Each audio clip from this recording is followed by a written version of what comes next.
Hello everyone, this is Patty's Hobby World here. Today we are going to go over the coloring of a stone wall. Now, as you can see, I have already started one side of this page in creating the effect I want on the stone wall. Now remember, when you do a stone wall, you have to create, or you want to create, depth. You want to really be able to see them stones pop out. I choose natural color stones. I've seen many do gray color, and some people get really whimsical, and then they will do yellow, purple, and blue stones. I'm more of a natural type person, and I like to create using as natural tones as possible. So here you have one side of this page, stone wall, and oh, let me let you know that I'm working in watercolor markers. Most people use Prismacolors. I use Prismacolor pencils as well, alcohol markers, and whatever medium they have to create their beautiful pictures. Today I'm working with the watercolor markers. And let me show you, just so we can give credit where credit is due, the watercolor markers that I'm using. So here we have one right here, and it's a Tombow. Now I get these from Hobby Lobby.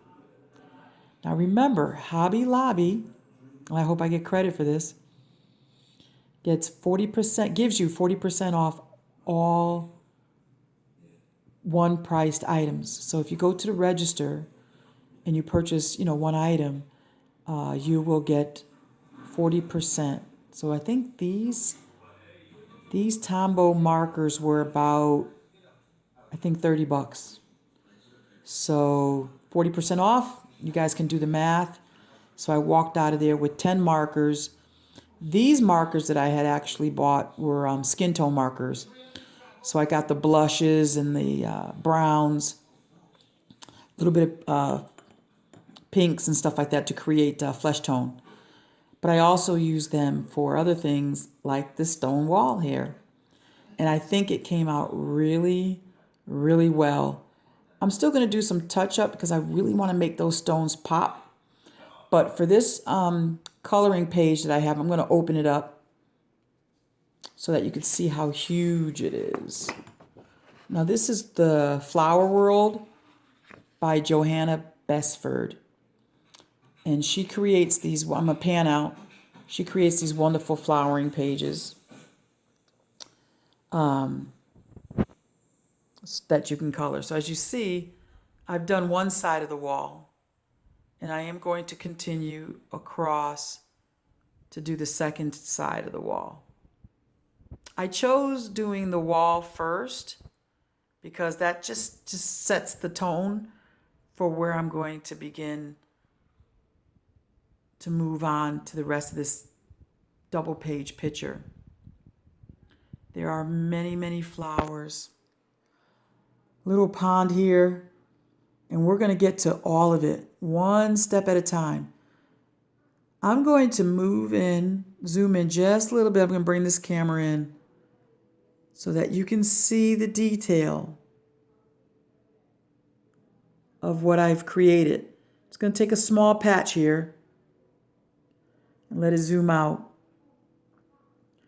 So as you can see, I've used several colors. Now what's important about using colors is you always want to use a minimum of 3 shades: dark, medium, and light. Okay, that's going to create your shading and your toning of anything you color: stone, brick, flowers, leaves, pots, pans, books, colored hats, anything. You want to create depth by shading and toning. Now, if you look at the bottom here, I'm going to point. Anytime you're working with something here, especially at the bottom of something, like the bottom of a creek, the bottom of the end of the house, you're going to get a darker color here. because there's a lot of shading. You've got the plants here covering this brick wall and things like that. So you want to create a little bit more darker shade on the bottom. Then as you go up and as the light begins to capture the stones will get lighter. And as you can see, I've tried to create that. And as you get to the top, of course, the stones are much lighter. Now, how we begin to create depth is how dark the background of the stone is and the shading around the stone in particular. Now, I can create fat stones that look really plumpy looking, or flat stones, or somewhere in between. It all depends on how you shade. Now, as you see, I've decided to color the grout in dark. That also helps to get these stones to pop out. And then as I work around each stone, I start with my lighter colors first. Okay, so I can create shadow and create sunlight, light hitting each stone. Then I go for my medium, and then I go for my dark. Now my dark are always in between the crevices to show one stone maybe overlapping another one and coming out a little bit more so it overshadows the stone below it. And that's when you begin to create this wonderful wall. Okay? This wonderful wall. I'll go back in again. A little bit closer. Now you guys also may be able to see the little speckling that I've done. I kind of copied that from another coloring channel. I think it's World of Colors. I will give her credit where credit is due, that's for sure. Or Color My World. And she showed me that, and I thought it was, wow, great idea. She also uses that to stucco her houses, just to create some texture and some character. So thank you very much for that tip, because I definitely took it and used it. But that's what coloring is all about. I must have given many adult coloring pages channels hours and hours of just watching their channels and of course their commercials, getting ideas and developing my own skill so that I can color and be as good as they are. I was first intimidated when I watched these ladies do this excellent work, but they have years of practice. And I just started in March 2020. So the idea is to color, color, color, continue to color, make your mistakes, try again, use different mediums. Alcohol-based markers, oil-based pencils, wax-based pencils, watercolor markers, and even watercolor pencils. Use them all in your artwork. Nobody said that you had to stay with one coloring medium. Use them all to create your art. So over on this side, I am going to begin to finish out this wall and create what I'm hoping to create. And remember, when it looks too good to you, it's good.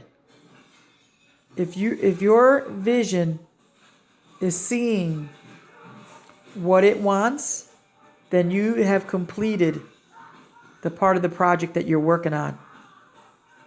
So once again, I'm going to slide back over here. You can see where I began over on the right side and what it has turned out to be on the left side.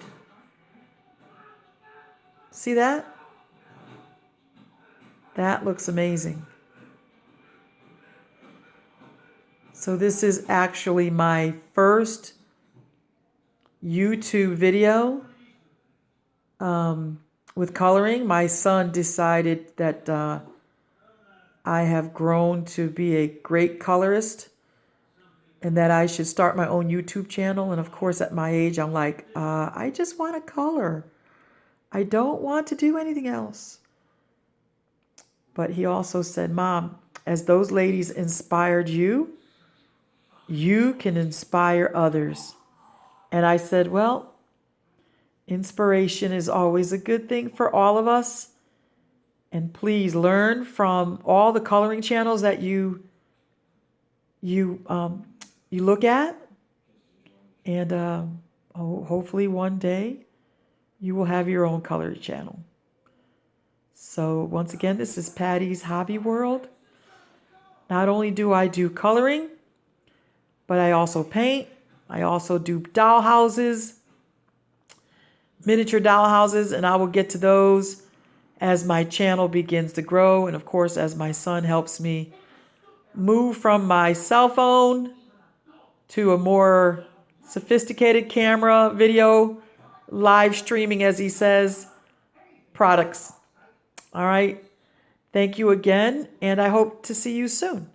Please like and subscribe to my YouTube channel and leave comments below. Thank you.